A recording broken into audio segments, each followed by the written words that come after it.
For the first time in 2026, we welcome you to Sprint Saturday. It's time for everyone's first sprint race of the season. Ahead of us, 30 minutes of flat-out action, no pit stops, just 19 laps, and out front is Mercedes, who lead the way again. George Russell topping his 5th session in a row to take his first sprint pole in his Formula One career. This is the circuit. It is Shanghai International. It runs to 3.3 miles and has 4 active aero zones for the drivers to get that low drag setting, and 1 overtaking detection point to try and use overtake mode, which will be more effective around this configuration. We're sprinting once again in Formula One on a chilly day here in Shanghai. The track temperature is 13 degrees. Here's how they line up. It's the first ever sprint race for Cadillac, but Alex Albon's going from the pit lane. He's changed the suspension. Valtteri Bottas in 20th, Lance Stroll for Aston Martin, P19. We give you a look at the conditions. Fernando Alonso, 2-time champion of the world, goes from 18th. Then it's Carlos Sainz, lead Williams on the grid. Franco Colapinto, struggling for his teammates' form, is P16. Arvid Lindblad is about to take the lights in his first ever sprint race. Gabriel Bortoleto is 14th. Liam Lawson is 13th for Racing Bulls. Esteban Ocon is in 12th. Nico Hulkenberg just missed out on the top 10 shootout. And then it's Isaac Hadjar, who's next to Ollie Behrman, both drivers in their second year of Formula One. Max Verstappen really struggling to his lofty standards. He is 8th. Pierre Gasly, one of the stars of sprint qualifying, P7. Then it's Charles Leclerc in 6th, next to Oscar Piastri, who is 5th for McLaren. Lewis Hamilton has won around here 6 times in the Grand Prix, and once in a sprint race he goes from 4th. Lando Norris is in 3rd. And look who's at the front. It's a Mercedes front row lockout once again. Kimi Antonelli in 2nd, trying to get on terms with the dominant driver of Formula One so far in 2026. That is George Russell, who leads us off the line in a few moments' time. I'm Alex Jakes, alongside me in the commentary box, Jolyn Palmer. But first of all, what are you expecting for this one, David Coulthard? Well, I think this is going to give us great insight.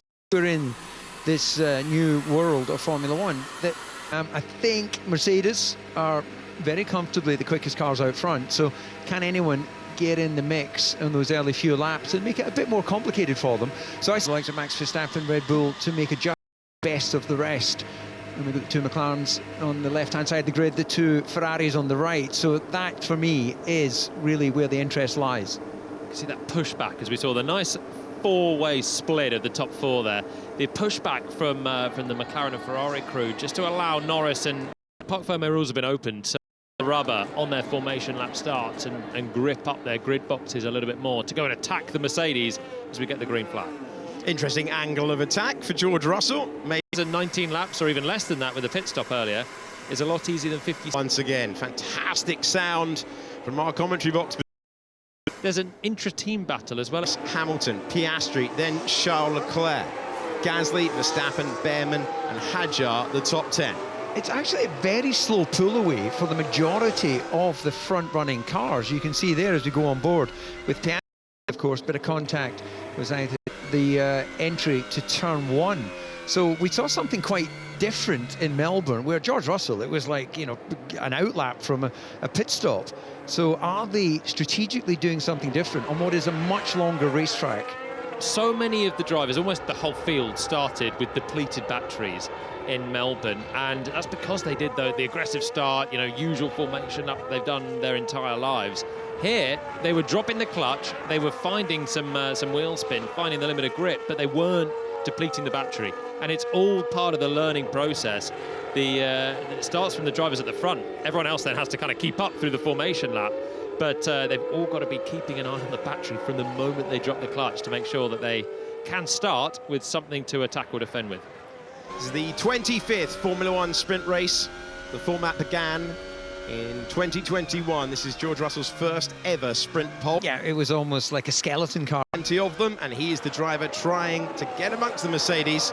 Lewis Hamilton has so much support around this racetrack, and he won the sprint race here from sprint pole. It's his only top 3 finish for Ferrari.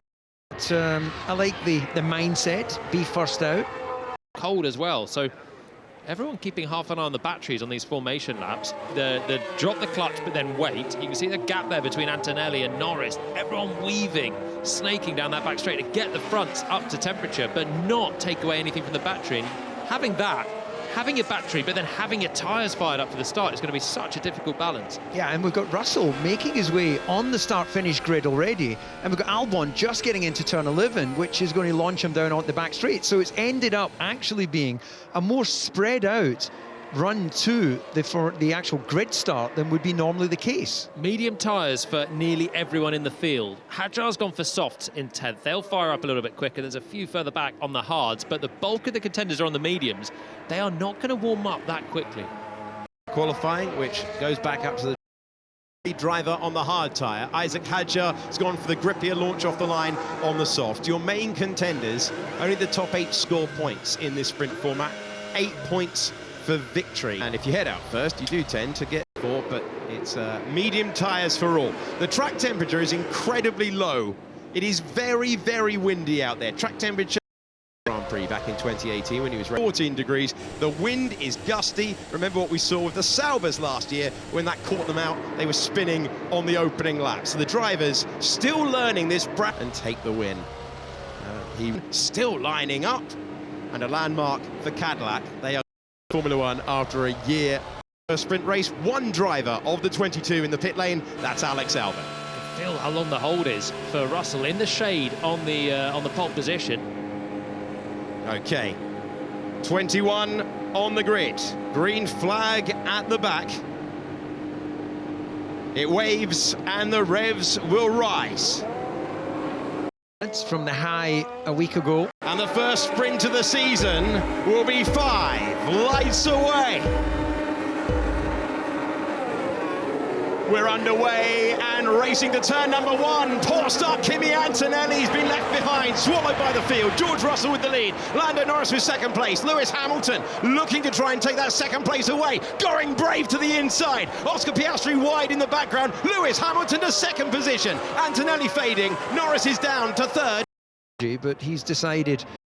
It's Russell, Hamilton, Norris, Leclerc, Piastri, your top 5. Yeah, and Antonelli bogged immediately, and then the cars behind, more space on this grid for them to do the avoiding action. And then we need to try and figure out as a contact. Antonelli and Hadjar. Hadjar had the grippier tyres. Charles Leclerc going past the McLaren of Lando Norris. Ferrari looking good. Lewis Hamilton all over the back of his teammate, looking to the inside and going through. Lewis Hamilton loves this place. He loves it even more. Ferrari hit the front with Lewis Hamilton. Love to see that. That is creative, instinctive racing from. Now see what is the comeback from George Russell. Well, it's what we saw in Melbourne on the first lap, isn't it? Ferrari's going aggressive. Oh, round goes the Racing Bull Arvid Lindblad. Such a great debut race. He spins it around. Lewis Hamilton under pressure from George Russell. Once again in Formula One, Ferrari versus Mercedes. Brawling, pass, repass. Russell has the inside line. George Russell has P1. It is Russell, then Hamilton, Leclerc and Norris. It is Piastri in 5th. Upper place went Pierre Gasly. Antonelli Being very, very neat and tidy to get. and leads another great opening lap. But we're coming onto another straight. Can Hamilton come back towards the first corner? He's in the wheel tracks, he's in the slipstream, he's feeling racy. Welcome back to the front, Lewis Hamilton. It's been a while. Yeah, that's great stuff, isn't it? You had George Russell there defending the inside line, and both in straight mode, but in the end, that extra power put Lewis Hamilton around the outside. And he's gone. He carried so much speed into the first corner. Russell was busy defending it and then compromised his entry as well. So Hamilton stays ahead with a little bit of a breathing space. That's laid on the brakes and brave for Antonelli, trying to recover positions. That is one gained, up to P7. He's past Behrman. I thought we'd lost part of his wing end plate, but it looks like it was intact there, so maybe it was another part of the car that decided to part company. Leclerc had The Lewis pass. That is nicely done. Passing cars at will. We're going to see the real capability of the Mercedes. 19 laps, no pit stops. Flat out action. We've had plenty of action to start this one. Antonelli now gets himself recovering up to P6. Both his starts in Formula One this year defined by poor launches off the line. So they're onto the back straight again. Hamilton technically has overtake because he was behind at the final corner last time around. I don't think it's going to matter. Here comes Russell. Single detection point, you get it for the whole lap. Even if you take the lead, Russell didn't feel brave enough to take it back. And he's putting his old teammate under pressure. The 7th, then Gasly, who was standout.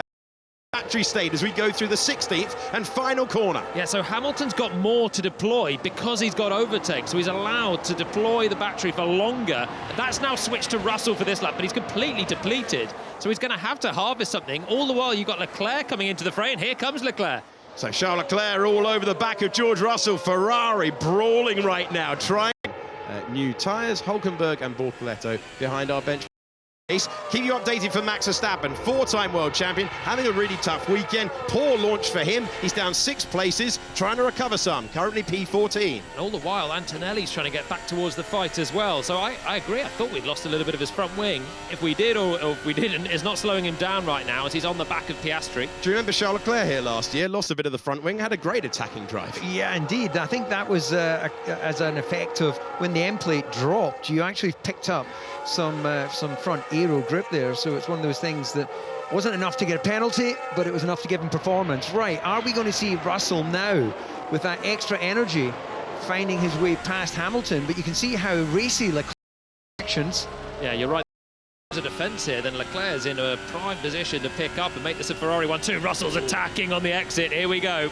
That car moving around because he's absolutely desperate to deploy all the power, and it's going to be enormous Mercedes power to breeze past the Ferrari, and George Russell hits the front once again.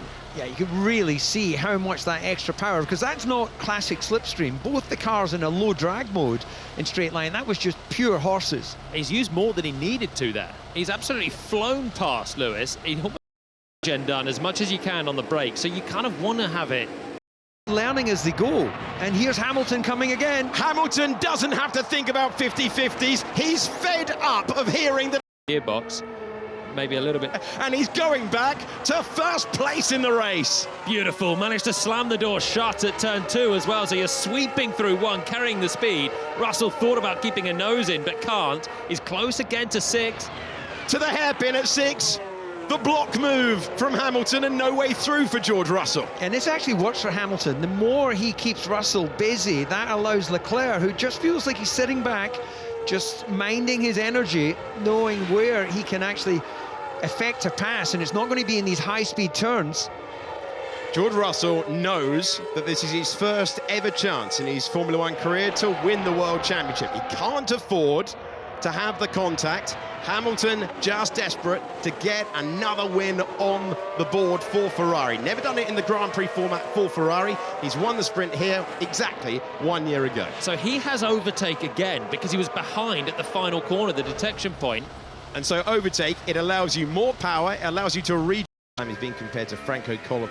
Placement from DRS in 2025 to 2026. There's 1 detection point, and even if you get by, you get it for the whole lap. Yeah, it's smart from Hamilton. Oh, Antonelli looking for another move. The McLaren's in close proximity as well. They're 4th and 5th. Antonelli has been able to stay with them. He's looking to make it a 4-car fight at the front, and that's to the inside of the apex of turn 16. Yeah, well, nice pass, brave pass, but you can see it's meant that he's dropped back a little bit from Norris. George Russell, Lewis Hamilton, side by side again. Rear. Cautious, thinking about the long game, and still Lewis Hamilton holds the lead. But this lap he's got... Piastri used old soft tyre because the shoe is on the other foot. So Piastri's come back past Antonelli, again trading energy in this yo-yo racing. McLaren's were on a sort of group waft on the back straight, weren't they? Which allowed Kimi the chance to do the up and under into the final corner. Hey, remember the start? I don't. Let's have another look. Yeah, Antonelli just bogged immediately, but plenty of space, unlike in Melbourne, for the 2 Ferraris to sneak on through. And, well, we're going to see... There's where Piastri got pushed wide, actually, so trying to go around the outside of Leclerc, who drifted out, and then he was just out on the marbles. It's a really important pass for Leclerc to clear Norris, though, on the first lap, because the McLaren's pace just isn't that of the Ferraris. On board with Lewis Hamilton, say goodbye to Antonelli on the left, say hello to contending for the lead. Yeah, Antonelli's not on terms with starting these cars yet, is he? They're difficult. We've seen how different and on a knife edge they are. and both Ferraris then had to negotiate the slow Mercedes. We're on board with Max Verstappen. Poor launch off the line. Your race lead is about to change again. George Russell has the apex, has the position. Charles Leclerc looking at second place. And once more, George Russell is able to take the lead. The yo-yo racing and Formula One putting on a show in Shanghai. Can Russell stay there now? Yeah, well, look, this is, if we assume this keeps going, you want to make sure that you're behind as you start the final lap, so you've got that extra energy available for the back straight. We're in lap 6 and George keeps passing on the back straight. So the two Ferraris now very close as Charles thinks about having his go towards the front of the race. But once again, Lewis is going to have the chance to reign as Hamilton does leap up the order because he's behind going into the final corner. Tyres all look clean. There were some question marks with these cold conditions. Would we even on the medium start to see some graining, but no obvious signs of damage to the tyre surface. Kimi Antonelli is the driver in the left-hand side of your picture. The Italian teenager is trying to get past Oscar Piastri, the third-place finisher in the Formula One World Championship last year. Piastri's just dropped away from the back of Norris, so Antonelli could well have a good chance on the back straight. Hamilton's drifting away here as well from Russell, so Russell's got the place, and he's just thought, I've got to check out from these guys before we get to the back straight and the big energy deployment zone. That's coming up right now on the exit, and George is trying to make hay. If you are within 1 second of the car in front at turn 16, you get overtake mode. And Charles Leclerc looking to try and improve up to second place. He's got a little bit of wear on the inside of... Now you can't back out, otherwise it's all... He's sights at the moment. Ferrari versus Ferrari. Is he going to be able to get there? Not quite. Look at Antonelli, left-hand side of your picture. Surely he will be able to get to the inside of the McLaren. He does so. Kimi Antonelli is up to 5th place. Yeah, he's got a feeling that the Norris Piastri, realizing he's not really in that race with Antonelli. He wants to, yeah, if you are going to be into the back of Norris. If he doesn't make it through here, Piastri, then I think Antonelli's going to have that chance to break away from the first of the McLaren to go hunting Lando up the road. Then you've got the two Ferraris. Guys, we're only at third distance of the sprint. Right, let's go back to the start replay. This is Max Verstappen. Yeah, absolute bog down, you can see. So not even, that's the internal combustion engine, only at that initial reaction, and it bogged down. So he gets swamped into the first corner. I don't know if the turbo wasn't spooled appropriately. It's all on the combustion engine as he drops the clutch. This was lap 1. Kimi Antonelli had dropped down at this point to around 10th place. Oh, huge whack. He was very fortunate that wasn't race ending. Yeah, so the bodywork we saw came off the Red Bull. And that got him a 10-second time penalty for causing a collision. That contact penalised by the stewards. Yeah, he's not a rookie anymore, but he certainly drove like one at the start of that race, I'd say. Well, Lewis, I think he's struggling. Copy. Another way of saying, okay, guys, give him the call, let me go and see if I can make inroads to Russell. It was very well behaved between the two Ferraris. Charles Leclerc's had some history with teammates at this corner in the past. Again, tucks back in. Yeah, he doesn't want to be in front of him, does he, going into the final corner? Kimi Antonelli's not waiting around. He's using that Mercedes to great effect. He's up to 4th position.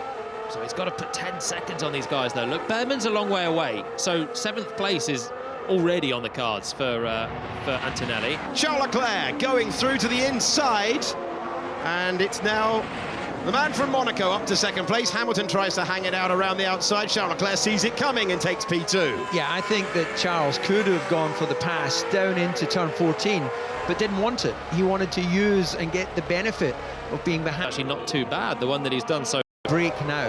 Yeah, feeling that he's quicker, and now we've got the section with a good sequence of corners. So 6th, a little stamp on the throttle. They'll harvest some energy through the high speed here. Let's see if they're still able to do this flat with recharge. They sure are.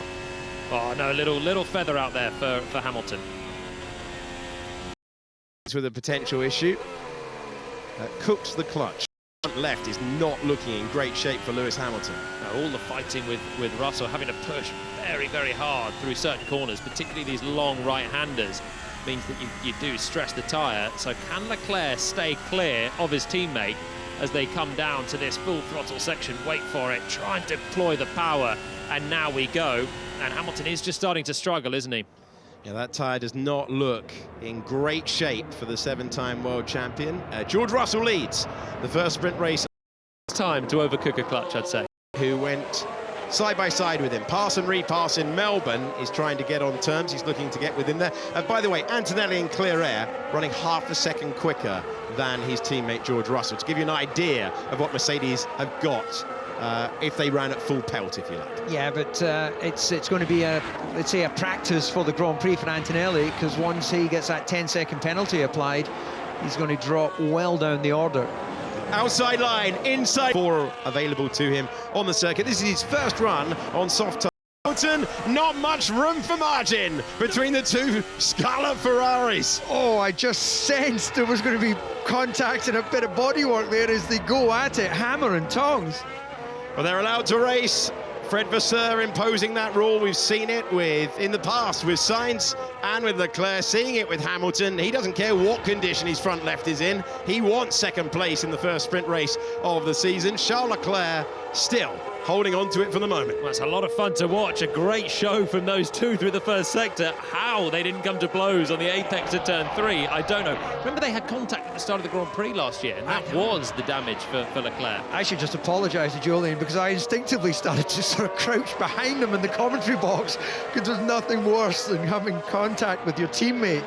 I think memories of the past were coming to the front of my mind there, but brilliant driving from the two Ferrari drivers. I have to say, actually, really hard and aggressive driving, but with the ultimate respect that they had enough margin on either side. Here comes Antonelli.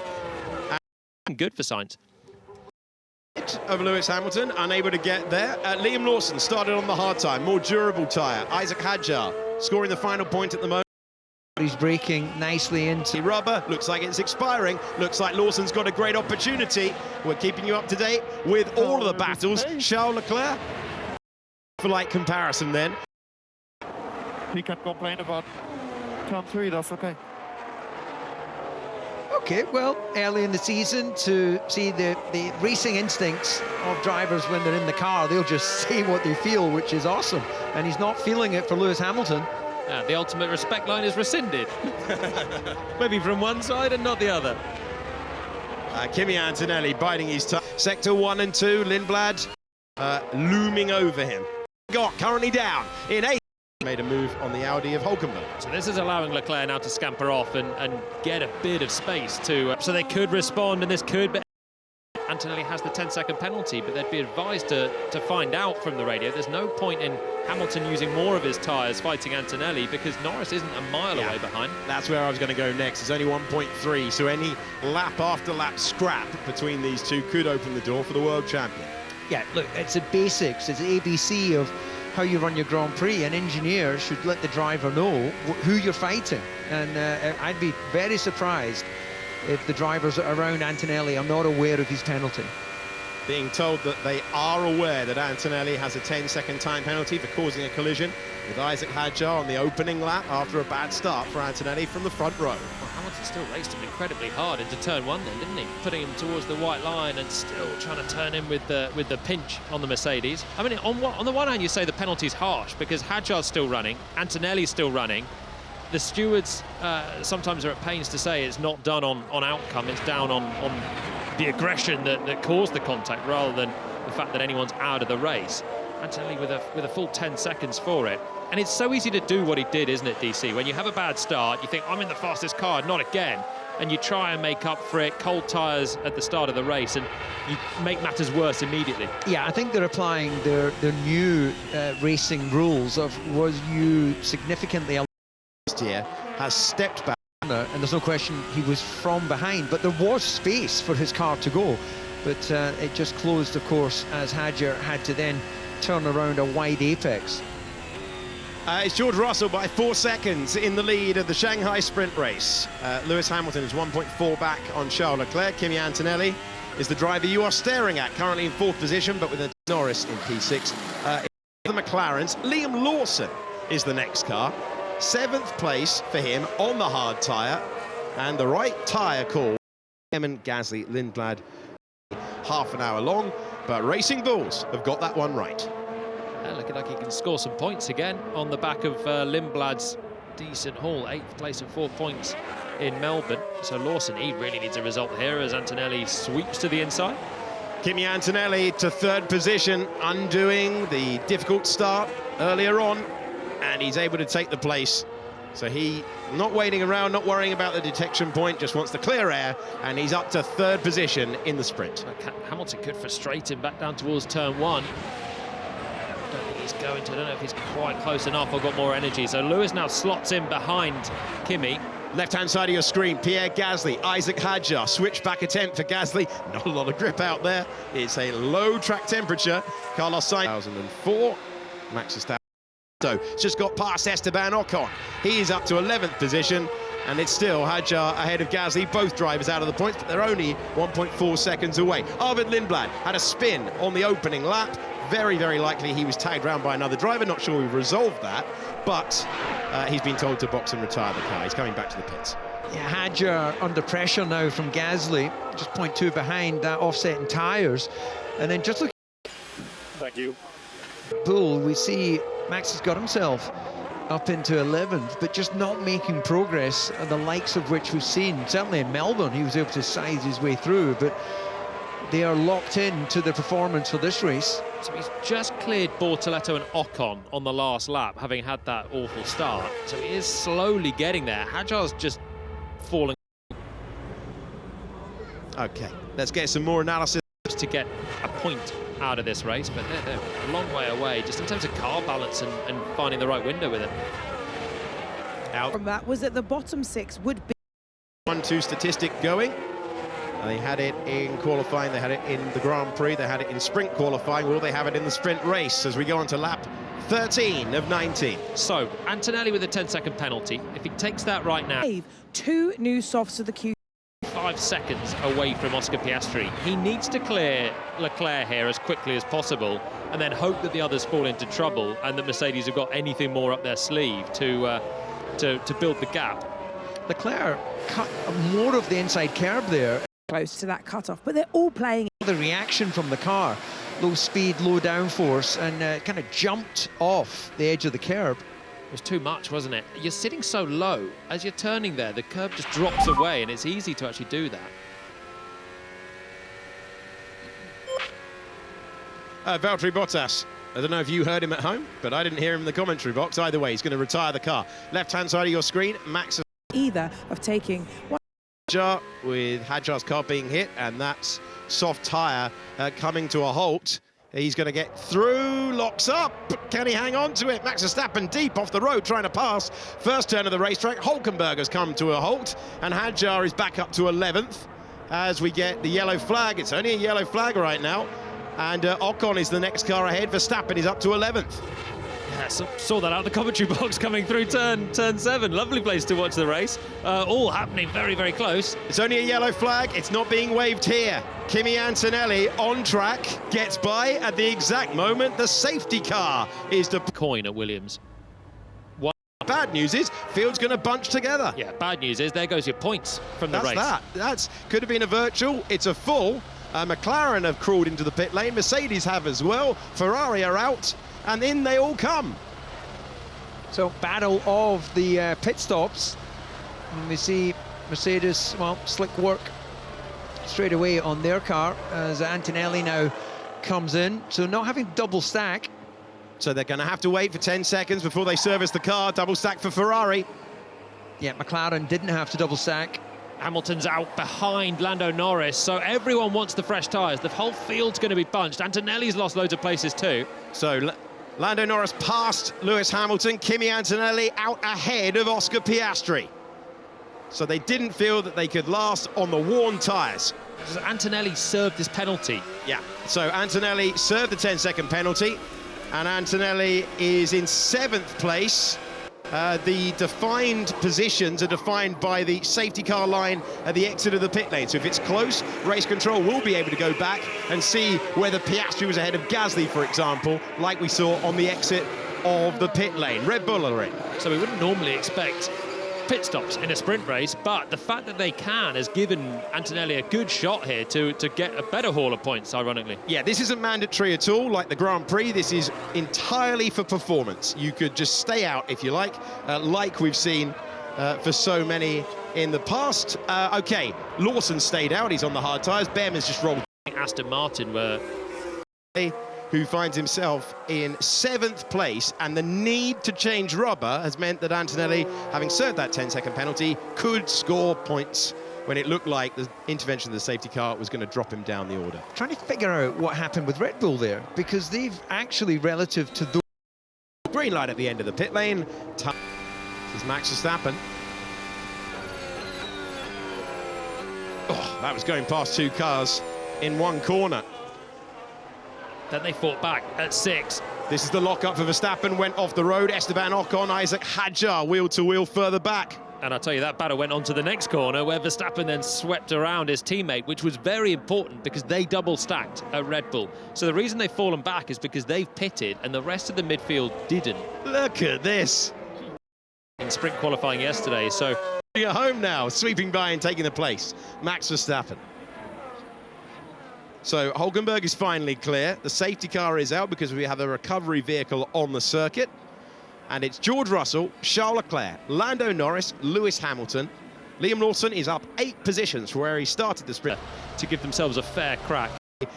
And the last point scorer is Piastri. A reminder for you, Antonelli has served his 10-second penalty. This feels... Gabriel Bortoleto and Isaac Hadjar. Doesn't have safety car. Which is what Haas have gambled on. It's rubber gloves time. So the car is not safe. It's full of electric charge.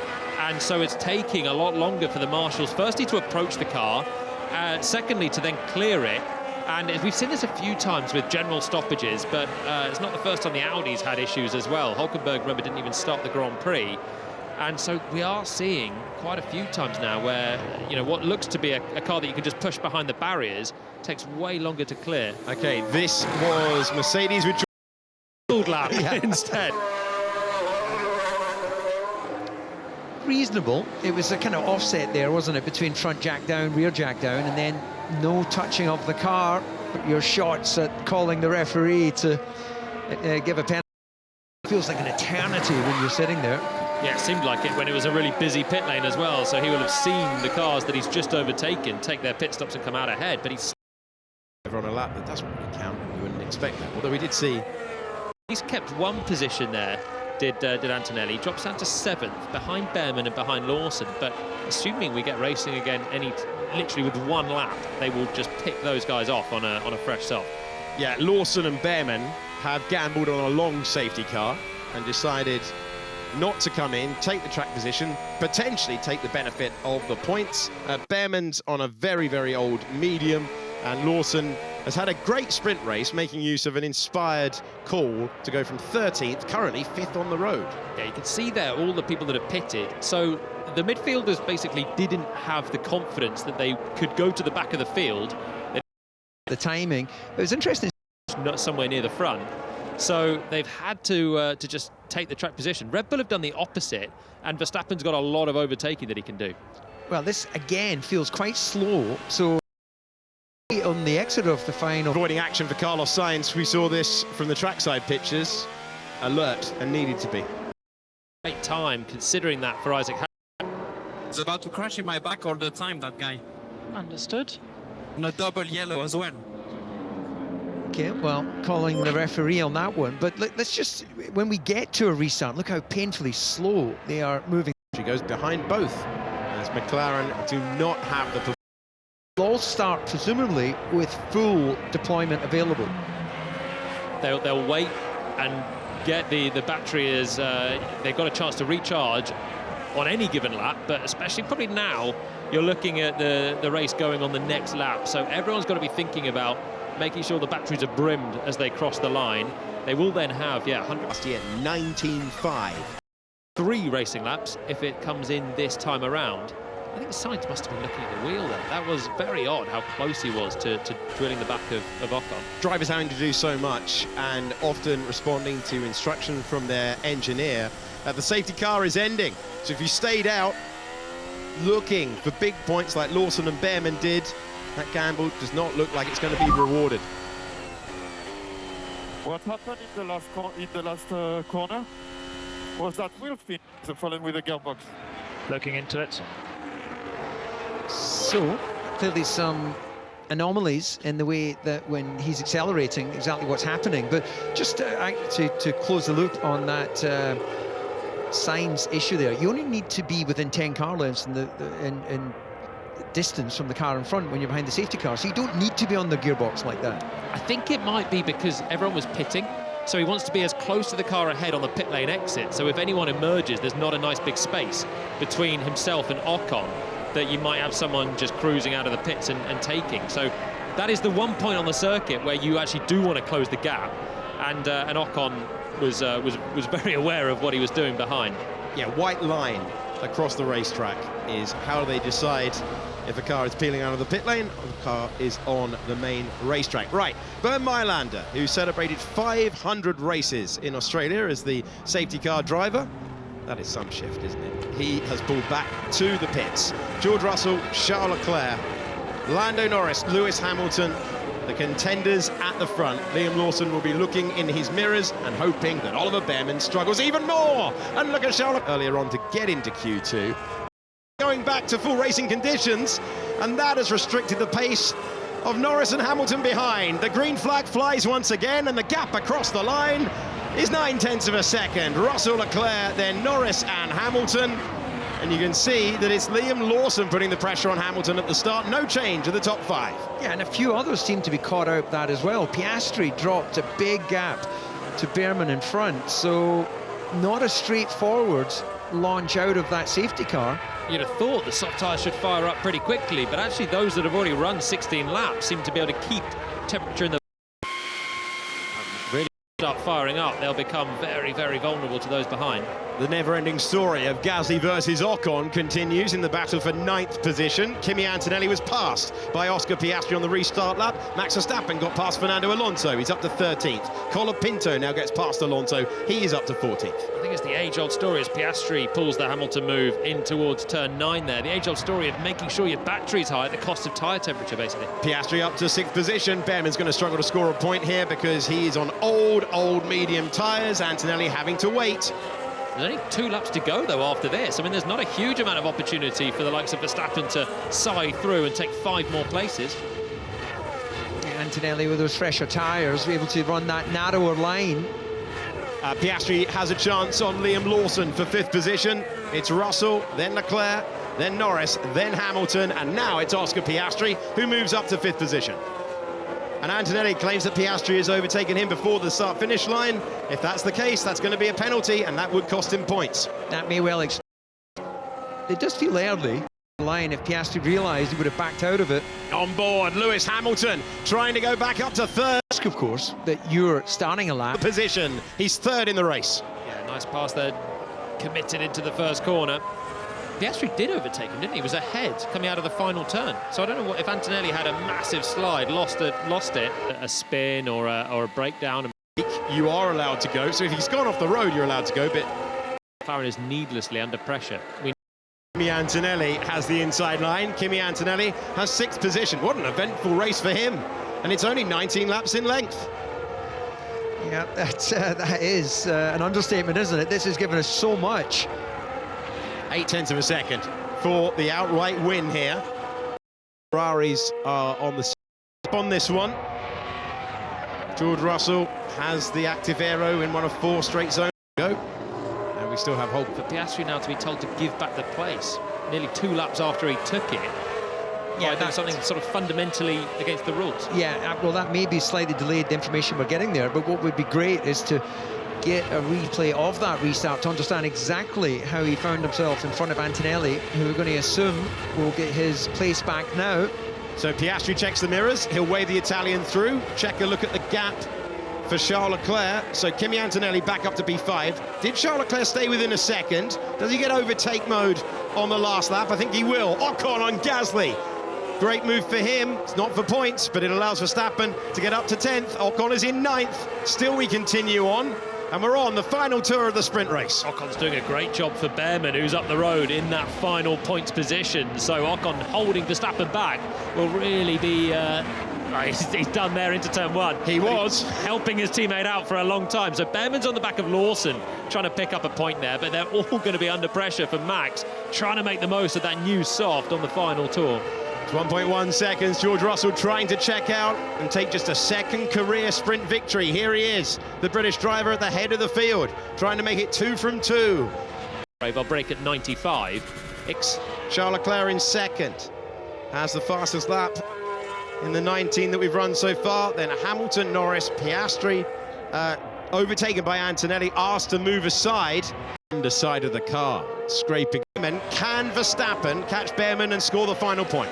Looks a long way, that gap, and Behrman's putting pressure on Lawson. Yeah, more likely Behrman's going to pass Lawson. I think he's very, very close through the middle sector. Max still looks like he's too far away, even with the softs. Hasn't been able to make up. Needed about 2 seconds difference there at the end. Coming out of the long range in the final meters of the race, but out front, checking the right-hand mirror and seeing both Ferraris still there. He's had a great scrap with Charles Leclerc in Australia, a great scrap with Lewis Hamilton in Shanghai, but once again, George Russell will see the checkered flag first. George Russell wins the opening sprint of the season. It's Charles Leclerc in second, Lewis Hamilton in third, fourth is Lando Norris. Kimi Antonelli is in fifth, and how's your traction across the line, Liam Lawson? It's good enough for seventh place. Charles Leclerc goes quick by 0.4 of a second. Verstappen closed him down, but not by enough. And it's still Mercedes on top in Formula One. That was 19 laps of racing, gentlemen. There was a lot happened there.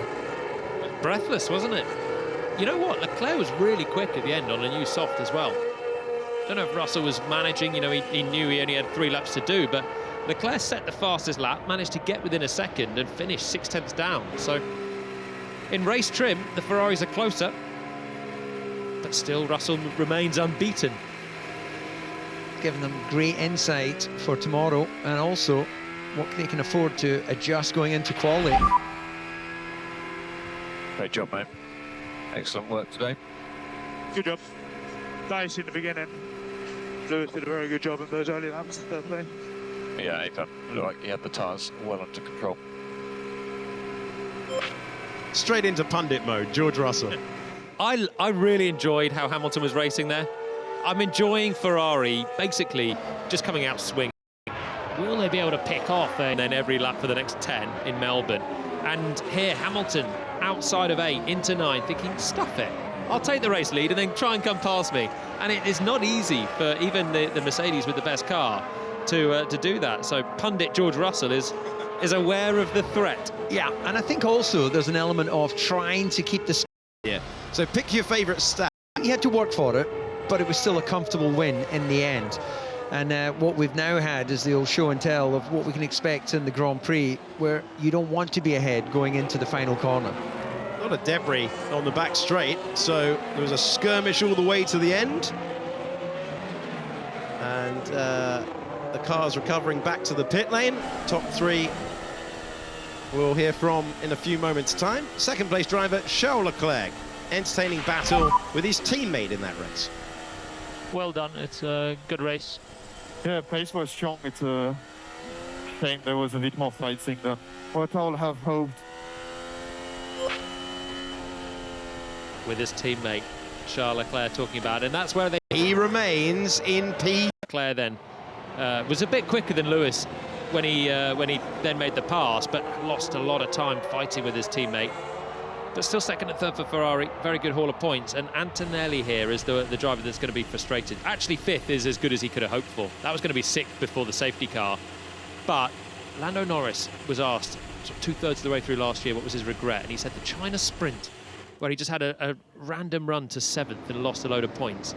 You think there's on off and recovered to the pit. Kimi's just dropped there compared to his teammate and potentially title rival. Max there would have seen that rubber seal flap. Hulkenberg, Ocon, Colapinto. Visibility, you know, in the cockpit, but you can see just the top surface and sidewall of your tyre, so something's become detached during the Grand Prix. George Russell receiving a rapturous reception. Crowd in the main grandstand enjoyed it. George Russell, the first sprint winner of the season. Only his second sprint win in his Formula One career. The other one was Sao Paulo on the weekend of his first Grand Prix win. So we'll hope that omen continues. And wary of the Ferrari threat, having to battle them. But 2 from 2 this year. He is Toledo has dipped a wheel on tomorrow. Immediately, the drivers' thoughts will be turning to where the cars can improve, what they need to do. They will be able to reset things afterwards to try and catch this man, George Russell, who has taken the checkered flag first. Gets the congratulations from his team. Charles Leclerc going through the admin of getting weighed, get a little ticket. That's then added to the weight of the car to check that everyone is within the parameters of the regulations. Lewis Hamilton has his own section of that enormous grandstand in the background, and they've been cheering him over the line lap after lap in the fight for the win. Yeah, that's going to be a Medium tyres flurry into the pit lane, and a couple of laps at the end. It turned out to be good practice for the pit crews as well as the drivers. Wasn't on an exceptional lap. He was improved. But they've got their eye in. Double good call, really, from Racing Bulls, wasn't it? Start on the hard tyre. Yeah. Don't take the pit stop. 7th place for Liam Lawson with that. It's very handy if you Not that used to going through gravel. back. Sergio Perez got a penalty for a safety car infringement. We saw that there was a lot more going on, and that is towards the end. I believe that's the debris that you saw on the back straight. Yeah, barge board breaking free. That all just blown off the Cadillac. They are pretty vulnerable, those barge boards, aren't they? It's a quirk of this regulations. They sit out there just behind the front wheel in a sort of no man's land. So it won't be the first, well, it's not the first. We saw them in Melbourne, and it certainly won't be the last that we see parting company. We're going to hear from our winner. Ho Pin Tung is speaking to George Russell. We have sprint race here in Shanghai. Those look like a very dicey first few laps again. Again, yeah, I just spoke with Charles and we're like, actually, this is pretty fun in the end. So a lot of strategy at play, and how you do the overtakes is not easy. I hope it was a fun race to watch. Usually the sprint races are pretty boring, and then I got everything. If you like. This. But yeah, really happy to get the win. Yeah, you say it's not easy. From the outside, it obviously looks very easy, but can you describe how difficult is it from in the car for you? You feel a lot of wind here as well, for example? Yeah, I mean, it's really windy at the moment. It's not easy because this first corner is so long, and it only takes one lap of pushing too much and you can destroy your front left tyre. So it was just sort of managing, and especially when we were battling, you know, Lewis did an amazing job in the early laps. He caught me off guard, but you know, 20 years experience, so that's, yeah, I've still got a little bit to learn there. Can we expect more from you in qualifying and tomorrow? I mean, I hope we can bring more, but you know, yesterday was a really great day for us. When you're plumb line. Really close to us in race. Being team leader, and he said, well, we to find a bit of improvement for the race. Good, thank you, good luck. Charles, from P6 to P2, what a race. Obviously, much has been said about energy management, but I think you early recognized left front was critical here, because we saw you managing in the beginning. Yeah, I was managing quite a bit, but I'm pretty happy with the race. I think the pace was quite strong. We had a bit of fighting, which made me lose time maybe to George, and then it was difficult to catch up, but it's good to see that at least our race pace is more similar to the Mercedes than our... Setting the sharp end for the... Yeah, pretty happy with the car today. Yeah. We do that. Let's get some analysis. And in the hairpin, huge snap there, oversteer. What happened? Congratulations to Beerman. Older than what I expected. I saw George actually having a snap, and I was like, okay, this is probably my opportunity to take the lead. So I tried to go a bit more aggressive on throttle, but I had the same rear grip as George, so I nearly lost it, but luckily, yeah, didn't completely lose it. And then also the last corner was very poor grip. Yeah, thank you. Thank you. Lewis, P3. What an entertainment from you in the first few laps. Great start again, and then the battle turned. So have McLaren. Yeah, mega job. Ni hao. Both Red Bull cars, Max Verstappen and have one soft. For us to be able to be in this position fighting with the Mercedes at the front, it was a close battle at the beginning there. Speed on the straight is just a little bit too much at the moment, but I think I put up a good fight, but I killed my left tire, so I wasn't able to hold on to the position. Yeah, I see you standing here with a smile. How much nicer are these cars to drive? How much better do they suit your driving style this year? I don't know, I feel it's just a much better car. Briatore, pass. I've been a part of developing. Argentinian driver Franco Colombo. And of course, I was in the lead at one point, so to finish. So getting closer. Try harder again tomorrow. Thank you. Thank you.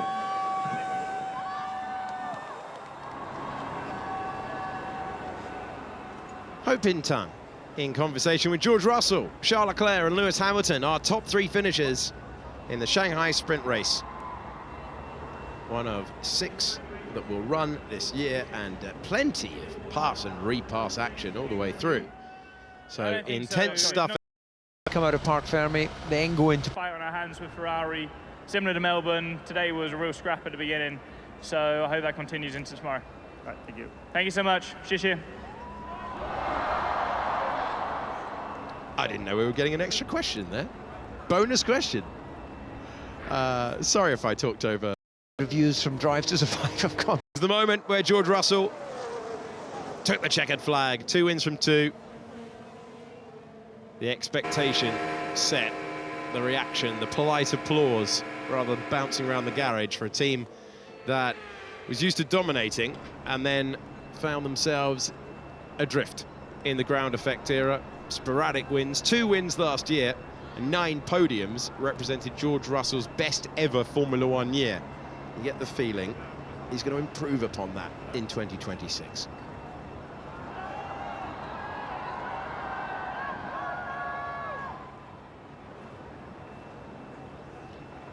Russell, Leclerc, Hamilton, the top 3 finishers. No, it's not.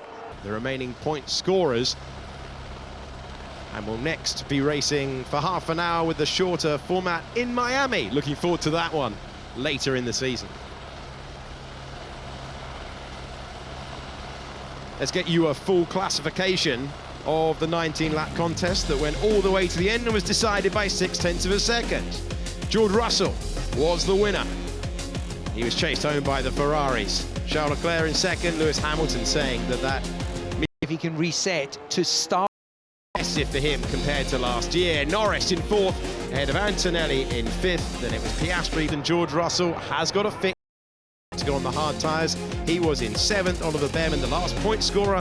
Max Verstappen just 0.4 of a second away. Esteban Ocon, no points for him, in 10th position. Pierre Gasly was in 11th. Then it's Carlos Sainz in P12. Bortoleto, Colapinto and Hadjar were next. Hadjar was hit on the opening lap by Kimi Antonelli, got a 10-second penalty for it. The doors, so Stroll and Perez. Hulkenberg came to a halt, as did Valtteri Bottas, and Arvid Lindblad was spun round on the opening lap and retired the car. Well, my thanks to Jolyon Palmer and to David Coulthard and to you for watching the first sprint of the season. George Russell is still out front, but he's having to fight pits and be plugged into the umbilical. A couple of hours and we'll be Grand Prix qualifying from the box. For now, goodbye.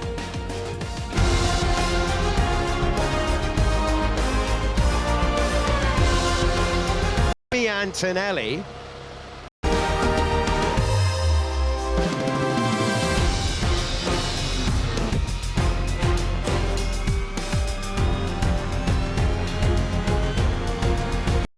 Kimi Antonelli is 19.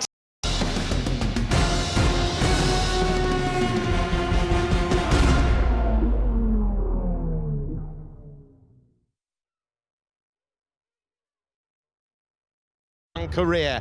That is what is now on offer for the boy from Bologna who was rushed through. Skipped Formula 3, had a single year in Formula 2. Toto Wolff did not want him in a midfield team, wanted him in the Mercedes Works team.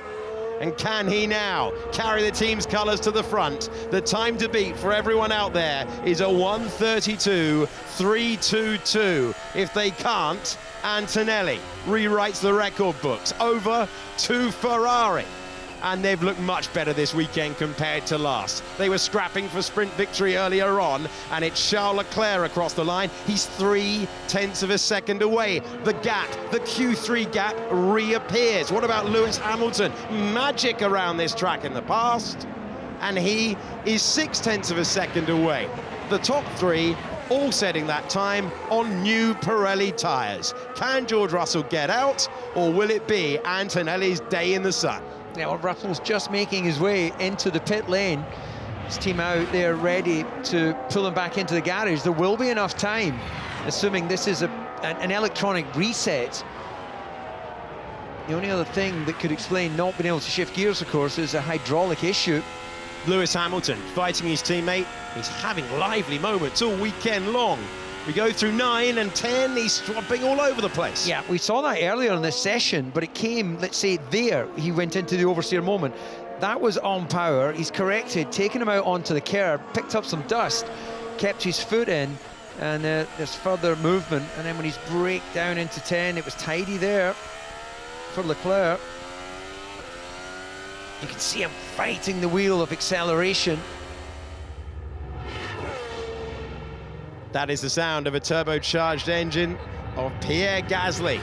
50-50 split between electrical power and the internal combustion engine in Formula One in 2026. Gasly just been swinging for the fences all the way through. He's coming up to the 16th and final corner of the racetrack, and it's used set of tyres for him, so he's going to have one punchy run later on. That's to get his eye in. That's why there's a 1.7 second gap. Lando Norris fully attacking on. This is new tyres. This is second on the grid for Norris, who came alive in the top 10 shootout yesterday and does so once more. Piastri slightly on the back foot so far. You come to Q3, you come to the front row. The Australian driver on pole position a year ago steps forward when it matters. Now to the Red Bulls.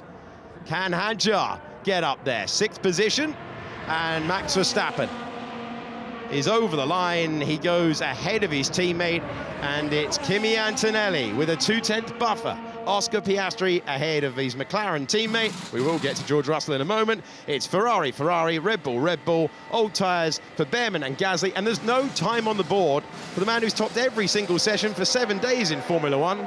Is that about to change? Yeah, well, the wheels came off, and they've gone back on. If they felt there was not a chance of getting that car out, then they would have started their process already of trying to engage with the FIA to make the fixes. But it looks to me as if they've done a kind of reset, and it'll be one flying run for Russell.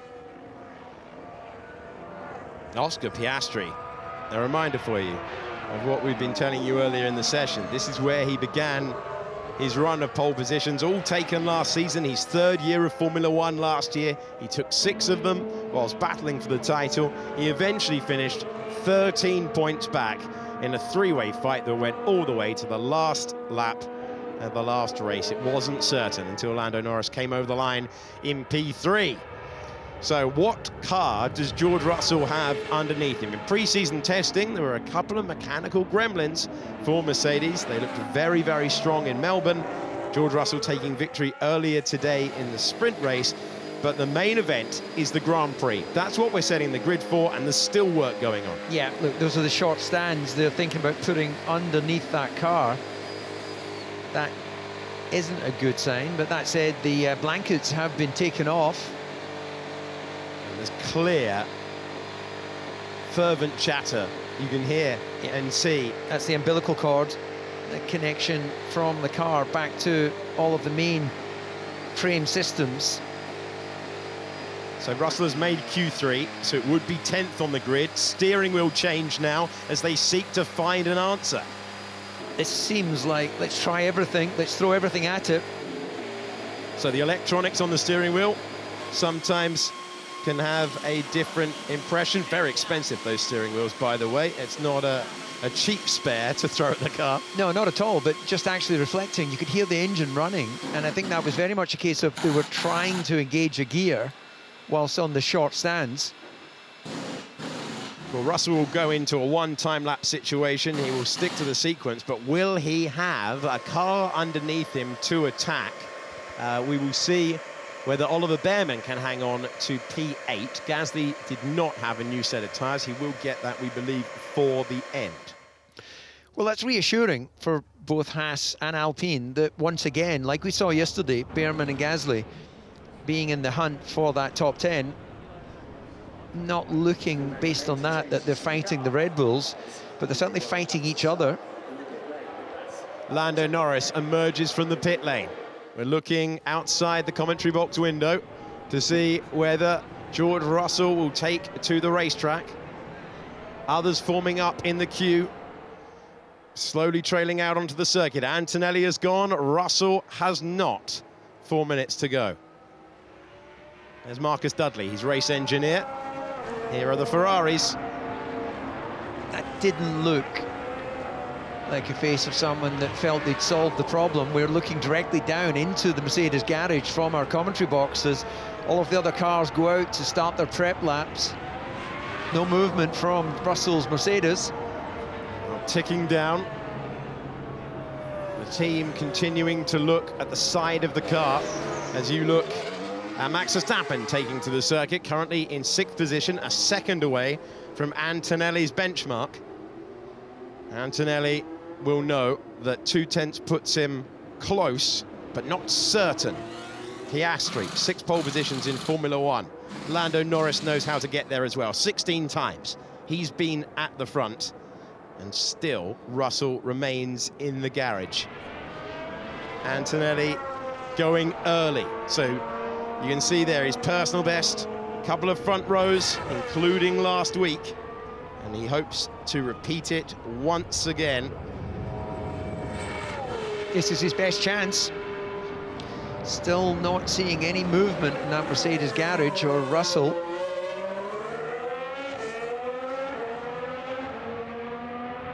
Yeah, now there is. Now Russell's car is being dropped down. So a split moment for the two Mercedes. Russell ventures into the pit lane. Antonelli goes across the line. He will have 2 runs at this one. Russell will have 1. The 19-year-old versus the championship leader. A pole position on the line. And Antonelli's been put in the shade a little bit. In the last couple of days, we've run a sprint race. We've run a Grand Prix. We've had some qualifying sessions. And Antonelli is 100th back on his personal best through the first sector of the racetrack. The McLarens have stepped forward. Can Antonelli leave them all out of reach? Well, this could be strategic, of course. He could have realised as Norris goes marginally quicker in that first sector. But remember, it's all about how you harvest, how you deploy, how you deliver the overall energy that you can for the lap. And, well, as he goes about a little bit quicker in the middle sector, not many corners now could stand between him and his first pole position in a Grand Prix. It would be a big moment if he could achieve it.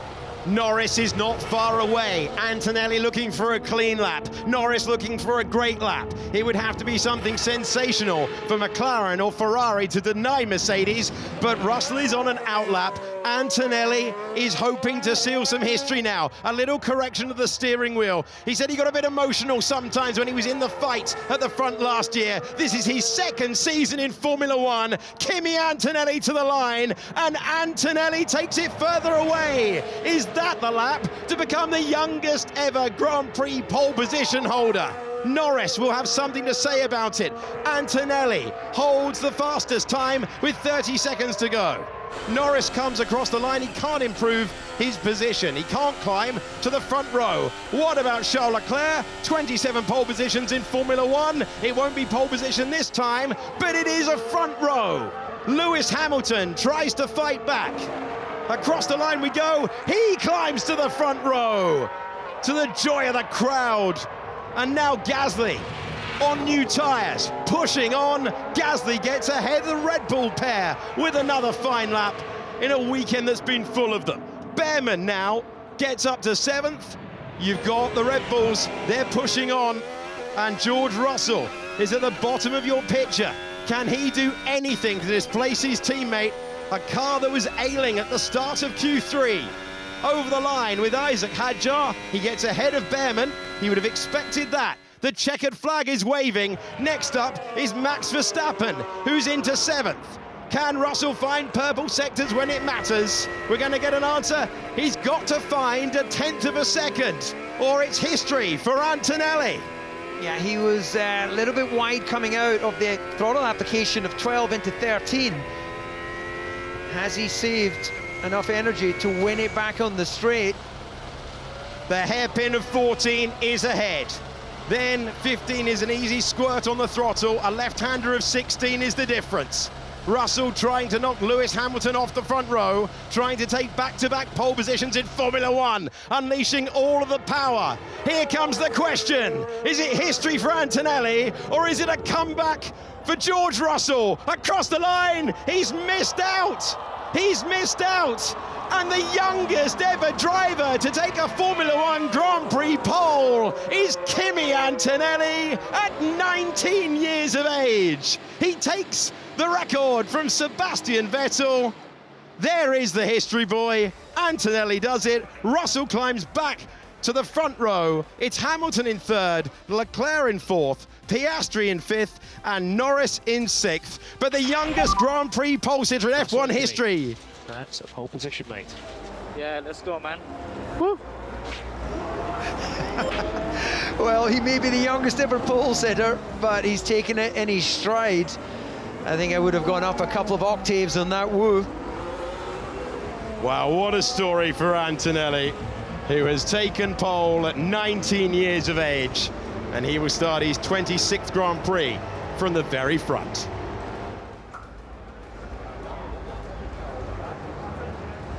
Well, it's all normal at Mercedes. Oh, don't worry about it. It's only the youngest pole sitter in the history of the World Championship, which started in May 1950, but that's special.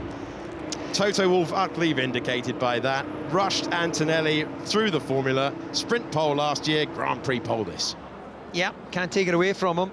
But what also we can't take away, steady comeback from George Russell. Didn't get that first run and had to go out, discover where the car was. We heard him complain about understeer, something not quite right with the car. Then we had that technical problem, and he'll have that banked away in his justification of 2nd. But what a great pole position from Kimi Antonelli. Well, he kept it very, very tight in the first 2 sectors and then made the difference at the end. He will be the first Italian driver on pole position since 2009. Giancarlo Fisichella lining up at the front, up against Kimi Räikkönen in the battle for the win in Belgium 2009, which went the way of Ferrari, but today belongs to Antonelli as Russell comes back. Could have been 10th, could have been a real issue for Russell. There's a lot of work there, but the battle line's redrawn for the 2nd Grand Prix of the season. Antonelli on pole by 0.2 of a second. Then it's Hamilton, Leclerc, Piastri and Norris. Gasly out-qualifies the Red Bulls. Verstappen ahead of Hadjar, and Oliver Behrman rounds out the top 10.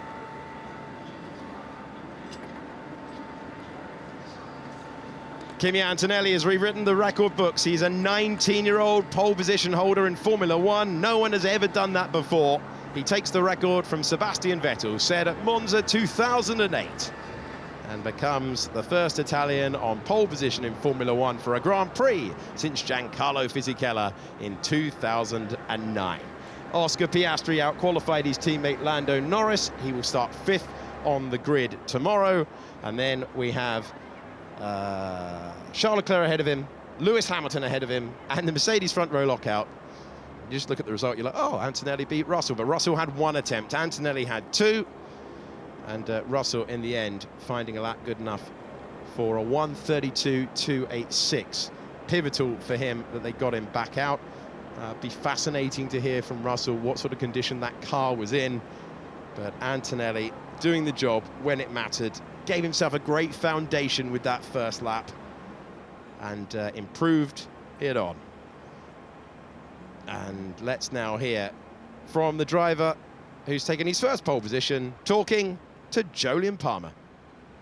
Okay, well, I'm down here with Formula One's youngest ever Grand Prix pole sitter, Kimi Antonelli. Congratulations. You've just beaten Sebastian Vettel's record. How was it out there?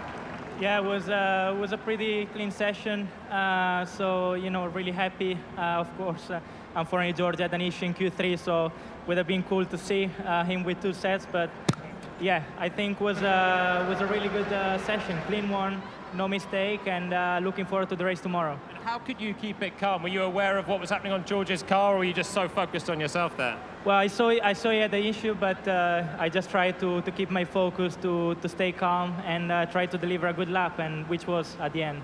And a record-breaking lap. Well done, Kimi. Thank you. George, speaking of the issues, I mean, that was a difficult session. It looked like already in Q2 it wasn't straightforward, but you got out of there in the end. You managed to get a front row out of it. Yeah, definitely damage limitation. I mean, in Q2, the front wing broke. Was wrapping our heads around that. Then obviously went out in Q3, stopped on track, car wasn't restarting, couldn't change gear, and then just really happy to be standing here because you know, started the last lap, had no battery, no tyre temp, no nothing. So, but the team have done a really great job to get us into this position. It could have been much worse. So. Very glad and well done to this guy, first pole. So. Well, you've been formidable so far this season. Are you guys going to put on a fight, bit of a show out front for us tomorrow? Yeah, I mean, it's obviously we need to take care of the guys in red as well. They were super fast off the line, so I'm sure Lewis is going to be pretty dicey at the beginning of the race. But I think for us to try and keep it clean, have a good race, try and put on a good race for the fans, and see what we can do. All right, well done, George. Which brings me nicely to Lewis. In the top 3, you love it here in China, I know. It's been a great circuit for you in the past, and that was a big lap at the end. I saw the moment you had on the first one in Q3, but you put it together when it mattered. Yeah, it was actually a really tough qualifying, a bit harder this one with the wind. It's so gusty today, so putting the laps together was challenging, and Charles putting in great laps. These guys were putting in great laps, so I'm really, really happy with to be up here and grateful to be up here with these guys. They've been rapid so far this season, but we did some good work. The engineers did some great work over the break, and we managed to get a little bit closer to these guys. So that's a real positive. We take that forwards. And the gap was really coming down as well, as you said. Have you got some powder still dry for the race tomorrow for a fight? It's still going to be a challenge, but I'm sure we'll have some fun. I'm looking forward to it. We'll have a lot of fun. Learn a lot in the sprint race, so let's hope tomorrow is not as windy as this, and our goal is to try and break the gap between these guys somehow. All right, well done, Lewis, and thank you, everybody. Good luck for the race tomorrow. Jolyon Palmer in conversation with fan favourite Lewis Hamilton, championship leader George Russell, and the man who's just got a hug from Dad, Kimi Antonelli, Formula One's youngest ever Grand Prix pole position holder. He will line up at the head of his 26th Grand Prix, 19 years of age, and everyone behind him. 19 years and 202 days. He takes the record from 4-time world champion Sebastian Vettel, who loves his place in the Formula One history books, but always appreciates a great driver. That is what we have seen on track, and Antonelli has had some serious work to do, hasn't he? Dramatic times with the crash a week ago, issues earlier on with the tricky getaway, but when he lines up for the start in the second Grand Prix of 2026, it's his. He's 8 meters ahead of his teammate and will look up to the lights with an unobstructed view. A fine way to handle the pressure. He mentioned in Singapore last year where he had a shot at pole, Russell took it that day, that the emotion got to him. Not today. A cool head and a moment to savor. Mercedes taking pole position for both Grand Prix, for the sprint, and the front wing working for both drivers in the end. Kimi Antonelli knowing he had a little bit of assistance with the issues for his teammate, but you've got to take that moment when it comes your way, and that is a moment of Formula One history. Kimi Antonelli opens his account, now 1 sprint pole and 1 Grand Prix pole. At the magnificent facility at Shanghai International, let's confirm your qualifying grid. Kimi Antonelli, 19 years of age and a Grand Prix pole position holder. George Russell locking out the front row. Only got one run in Q3, it was enough for the front row. Lewis Hamilton out qualifying Charles Leclerc. He only did that 5 times in the entirety of last season. And then you've got Oscar Piastri ahead of Lando Norris. Pierre Gasly, great effort, but an Alpine, the 10th fastest car last year, 7th ahead of the Red Bulls. Verstappen, then Hadjar, and Behrman again in Q3. Strong from him. Hulkenberg was ahead of Franco Colapinto and Esteban Ocon. Lawson and Lindblad had their laps interrupted by the yellow flag caused by the spin for Gabriel Bortoleto, P16 tomorrow. Carlos Sainz out-qualified teammate Alexander Albon, and then it was Fernando Alonso. Valtteri Bottas got a Cadillac ahead of an Aston. Back row of the grid is Lance Stroll and Sergio Perez. Well, my thanks to David Coulthard, Jolyn Palmer, you for watching, and Mercedes for putting on an unexpected battle. The pack has got closer, but there's a new name at the front in Formula One qualifying. At 19 years of age, congratulations, Andrea Kimi Antonelli.